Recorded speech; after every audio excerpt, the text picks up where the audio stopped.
దినవృత్తాంతములు 2వ గ్రంథము 29వ అధ్యాయము 1 నుంచి 36 వచనములు. హిజ్కియా ఏలనారంభించినప్పుడు 25 వాడై 29 సంవత్సరములు యెరూషలేములో ఏలెను. అతని తల్లి జెకర్యా కుమార్తె, ఆమె పేరు అబియా. అతడు తన పితరుడగు దావీదు చర్యయంతటి ప్రకారము యెహోవా దృష్టికి యథార్థముగా ప్రవర్తించెను. అతడు తన ఏలుబడియందు మొదటి సంవత్సరము మొదటి నెలను యెహోవా మందిరపు తలుపులను తెరచి వాటిని బాగుచేసి యాజకులను లేవీయులను పిలువనంపి తూర్పుగానున్న రాజవీధిలో వారిని సమకూర్చి వారికిలాగు ఆజ్ఞ ఇచ్చెను: లేవీయులారా, నా మాట ఆలకించుడి. ఇప్పుడు మిమ్మును మీరు ప్రతిష్ఠించుకొని మీ పితరుల దేవుడైన యెహోవా మందిరమును ప్రతిష్ఠించి పరిశుద్ధ స్థలములో నుండి నిషిద్ధ వస్తువులనన్నిటినీ బయటికి కొనిపోవుడి. మన పితరులు ద్రోహులై మన దేవుడైన యెహోవా దృష్టికి చెడు నడతలు నడచి ఆయనను విసర్జించి ఆయన నివాసమునకు పెడముఖము పెట్టుకొని దానిని అలక్ష్యము చేసిరి. మరియు వారు మంటపము యొక్క ద్వారములను మూసివేసి దీపములను ఆర్పివేసి పరిశుద్ధ స్థలమందు ఇశ్రాయేలు దేవునికి ధూపము వెయ్యకయు దహన బలులను అర్పింపకయు ఉండిరి. అందుచేత యెహోవా యూదా వారి మీదను యెరూషలేము కాపురస్తుల మీదను కోపించి, మీరు కన్నులారా చూచునట్లుగా వారిని ఆయన భీతికిని విస్మయమునకును నిందకును ఆస్పదముగా చేసెను. కాబట్టి మన తండ్రులు కత్తిచేత పడిరి, మన కుమారులును కుమార్తెలును భార్యలును చెరలోనికి కొనిపోబడిరి. ఇప్పుడు మన మీదనున్న ఇశ్రాయేలీయుల దేవుడైన యెహోవా మహోగ్రత చల్లారునట్లు ఆయనతో మనము నిబంధన చేయవలెనని నా మనస్సులో అభిలాష పుట్టెను. నా కుమారులారా, తనకు పరిచారకులయ్యుండి ధూపము వెయ్యుచుండుటకును తన సన్నిధిని నిలుచుటకును తనకు పరిచర్య చేయుటకును యెహోవా మిమ్మును ఏర్పరచుకొనెను గనుక మీరు అశ్రద్ధ చెయ్యకుడి. అప్పుడు కహాతీయులలో అమాషై కుమారుడైన మహతు, అజర్యా కుమారుడైన యోవేలు, మెరారీయులలో అబ్దీ కుమారుడైన కీషు, యెహాలేలు కుమారుడైన అజర్యా, గెర్షోనీయులలో జిమ్మా కుమారుడైన యోవాహు, యోవాహు కుమారుడైన ఏదెను, ఎలీషాపాను సంతతి వారిలో షిమ్రి, యెహీయేలు, ఆసాపు కుమారులలో జెకర్యా, మత్తన్యా, హేమాను సంతతి వారిలో యెహీయేలు, షిమి, యెదూతును సంతతి వారిలో షెమాయా, ఉజ్జియేలు అను లేవీయులు నియమించబడిరి. వీరు తమ సహోదరులను సమకూర్చి తమ్మును ప్రతిష్ఠించుకొని యెహోవా మాటలను బట్టి రాజు ఇచ్చిన ఆజ్ఞ చొప్పున యెహోవా మందిరమును పవిత్రపరచుటకు వచ్చిరి. పవిత్రపరచుటకై యాజకులు యెహోవా మందిరపు లోపలి భాగమునకు పోయి యెహోవా మందిరములో తమకు కనబడిన నిషిద్ధ వస్తువులన్నిటినీ యెహోవా మందిరపు ఆవరణములోనికి తీసుకొని రాగా, లేవీయులు వాటిని ఎత్తి కిద్రోను వాగులో పారవేసిరి. మొదటి నెల మొదటి దినమున వారు ప్రతిష్ఠ చేయనారంభించి ఆ నెల 8వ దినమున యెహోవా మంటపమునకు వచ్చిరి. ఈ ప్రకారము వారు 8 దినములు యెహోవా మందిరమును ప్రతిష్ఠించుచు మొదటి నెల 16వ దినమున సమాప్తి చేసిరి. అప్పుడు వారు రాజైన హిజ్కియా యొద్దకు పోయి, మేము యెహోవా మందిరం అంతటిని, దహన బలి పీఠమును, ఉపకరణములన్నిటినీ, సన్నిధి రొట్టెలుంచు బల్లను పవిత్రపరచియున్నాము.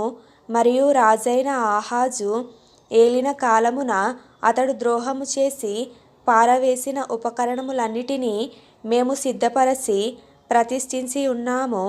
అవి యెహోవా బలిపీఠము ఎదుట ఉన్నవని చెప్పిరి. అప్పుడు రాజైన హిజ్కియా పెందలకడ లేచి పట్టణపు అధికారులను సమకూర్చుకొని యెహోవా మందిరమునకు పోయెను. రాజ్యము కొరకును పరిశుద్ధ స్థలము కొరకును యూదా వారి కొరకును పాప పరిహారార్థ బలి చేయుటకై 7 కోడెలను 7 పొట్టేళ్లను 7 గొర్రె పిల్లలను 7 మేకపోతులను వారు తెచ్చియుండిరి గనుక అతడు యెహోవా బలిపీఠము మీద వాటిని అర్పించుడని అహరోను సంతతి వారగు యాజకులకు ఆజ్ఞాపించెను. పరిచారకులు ఆ కోడెలను వధించినప్పుడు యాజకులు వాటి రక్తమును తీసుకొని బలిపీఠము మీద ప్రోక్షించిరి. ఆ ప్రకారము వారు పొట్టేళ్లను వధించినప్పుడు యాజకులు ఆ రక్తమును బలిపీఠము మీద ప్రోక్షించిరి. వారు గొర్రె పిల్లలను వధించినప్పుడు ఆ రక్తమును బలిపీఠము మీద ప్రోక్షించిరి. పాప పరిహారార్థ బలికై రాజు ఎదుటికిని సమాజము ఎదుటికిని మేకపోతులను తీసుకొని రాగా వారు తమ చేతులను వాటి మీద ఉంచిన తరువాత యాజకులు వాటిని వధించి ఇశ్రాయేలీయులందరి కొరకు దహన బలియు పాప పరిహారార్థ బలియు అర్పింపవలెనని రాజు ఆజ్ఞాపించి ఉండెను గనుక ఇశ్రాయేలీయులందరి నిమిత్తము ప్రాయశ్చిత్తము చేయుటకై బలిపీఠము మీద వాటి రక్తమును పోసి పాప పరిహారార్థ బలి అర్పించిరి.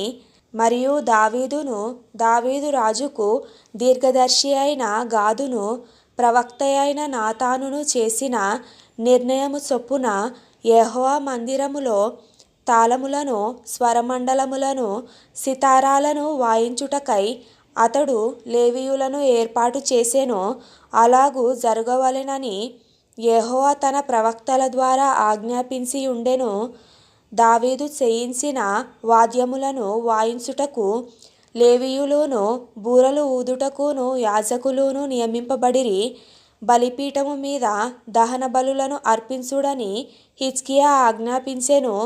దహన బలి అర్పణ ఆరంభమగుటతోనే బూరలు ఊదుటతోనూ ఇశ్రాయేలు రాజైన దావీదు చేయించిన వాద్యములను వాయించుటతోనూ యెహోవాకు స్తుతిగానము ఆరంభమాయెను.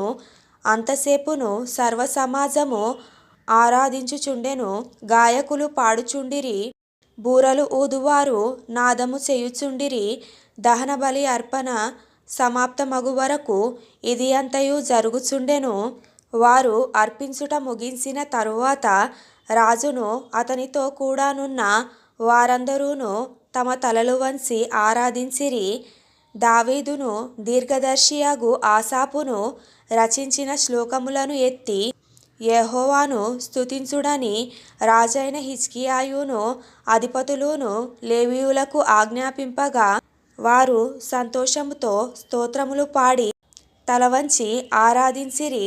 అంతటా హిజ్కియా, మీరిప్పుడు యెహోవాకు మిమ్మును ప్రతిష్ఠించుకొంటిరి, దగ్గరకు వచ్చి యెహోవా మందిరములోనికి బలిద్రవ్యములను కృతజ్ఞతార్పణములను తీసుకొని రండని ఆజ్ఞేయగా సమాజపు వారు బలిద్రవ్యములను కృతజ్ఞతార్పణములను తీసుకొని వచ్చిరి.